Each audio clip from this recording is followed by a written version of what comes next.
υπήρχε αυτό το κλίμα στα μέσα του 80, από τα μπαράκια του Γερμανού και μετά, έτσι. Οι δίσκοι του Κιλαϊδόνη, αργότερα οι δίσκοι του Λάκη με τα ψηλά ρεβέρ και την Αρλέτα, αργότερα ο Γιοκαρίνης με τον Μπουλά. Όλο αυτό το είδος, ας πούμε, που συνέπεσε με τα 11-12 μου χρόνια, ξέρω εγώ, και που ήταν έτσι μικρές ιστοριούλες, η ιστορία της Ευλαμπίας, η ιστορία της γάτας Ερενάτας, τα τραγούδια του Κιλαϊδόνη που είχαν όλα ένα μικρό, έτσι, αν θες, κινηματογραφικό καμβά, με επηρεάσαν πάρα πολύ και τα θεωρώ εξαιρετικά σημαντικά, ακόμα δηλαδή μέσα στο μυαλό μου. Με έκανα να θέλω να πάρω την κιθάρα και να φτιάξω ταινιάκια μικρού μήκους, λίγο slapstick, λίγο κομικά, λίγο, ξέρω εγώ, μπουλβαρίστικα, ας πούμε, που να έχουν κάποιο μικρό νόημα.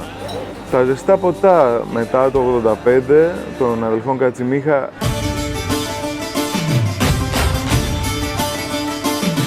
είχαν κάτι πιο υπαρξιακό οι ιστορίες τους και πιο σαν τα πεζογραφήματα του Γιώργου Ιωάννου, ας πούμε. Αλλά και το ζήτω το ελληνικό τραγούδι, το οποίο ξαφνικά σε κάθε επεισόδιο, ας πούμε, έπαιρνε το ελαφρό τραγούδι ή το τζιτζάνι ή οτιδήποτε κτλ.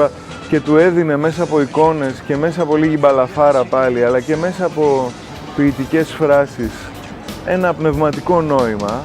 Και ταυτοχρόνως, γύρω στα 17-18, ανακαλύπτω την ποίηση και βουτάω μες στην ποίηση και ανακαλύπτω και τον Leonard Cohen, τον Tom Waits, τον Bob Dylan, τον Lucio Dalla, τον Fabrizio De André, τον Georges Brassens, δηλαδή πρόσωπα τα οποία η θέασή τους ήταν πραγματικά ενός μείζωνος δημιουργού.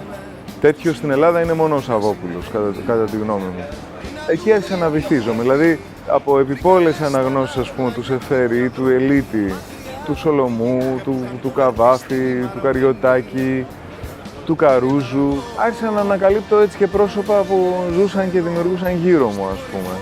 Από τον Σωτήρη Κακίση, ας πούμε, που ήταν ο πρώτος ποιητής που είχε, ας το πούμε, μεταμοντέρνες αναφορές από ταινίες, από pop πράγματα κτλ. Που μου άρεσε πάρα πολύ πώς το κάνει αυτό. Ήθελα δηλαδή και εγώ να βάζω, τι να σου πω, αυτή η στίχη, ο Ντόναλντ Ντάκ, ο Κλάρκ Γκέιμπλ και ο Βουτσάς σίγουρα του χρωστάνε κάτι. Μέχρι τον Νίκο Παναγιωτόπουλο του Σίσιμον, για όσους δεν τον γνωρίζουν, είναι ένας ποιητής ο οποίος εξέδωσε το έργο του μυστικά. Το βασικό του θέμα ήταν ότι είναι ένας αμήχανος άνθρωπος που κουβαλάει μια μεγάλη πνευματική κυβωτό, την ελληνική πνευματικότητα, την ποίηση, μέσα σε ένα χώρο που, και σε μια πόλη που δεν είναι καθόλου φιλική προς αυτόν. Αυτό θα έλεγα ότι ήταν η τελευταία μου έτσι μεγάλη συνάντηση, μεγάλη επιρροή και έγινε στα χρόνια που ήμουν φαντάρος.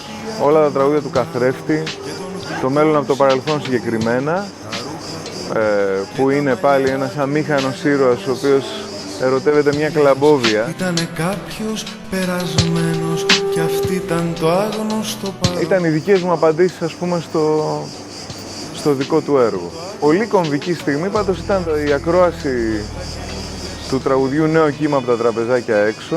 Μα μπαίνει η άνοιξη στην πόλη κι απ' τα ανοιχτό λεωφορείο μου φαίνεστε όλοι. Και η ακρόαση του χριστουγεννιάτικη κάρτα από μια πόρνη στη Μινεάπολη του Tom Waits. Dear Charlie, baby I'm pregnant and I'm living on 9th Street. Όλο το τραγούδι στείνεται, είναι μια ιστορία και η τελευταία στροφή αποκαλύπτει όλη η ιστορία που μας διηγήθηκε ήταν ένα ψέμα. You want to know the truth of it? I ain't got me no husband. Nah, you don't play the trombone either. Ήταν για μένα ότι όλα μπορούν να υποθούν στο τραγούδι, όλα γίνονται. Το τραγούδι δηλαδή είναι πια μια σύνθετη μορφή αφήγησης που δεν έχει τίποτα να ζηλέψει, ξέρω εγώ, από τη μοντέρνα λογοτεχνία. Μπορείς να κάνεις τα πάντα. Όλα αυτά τα πράγματα λειτουργήσαν απελευθερωτικά. Λειτουργήσαν πάρα πολύ ως δύναμη.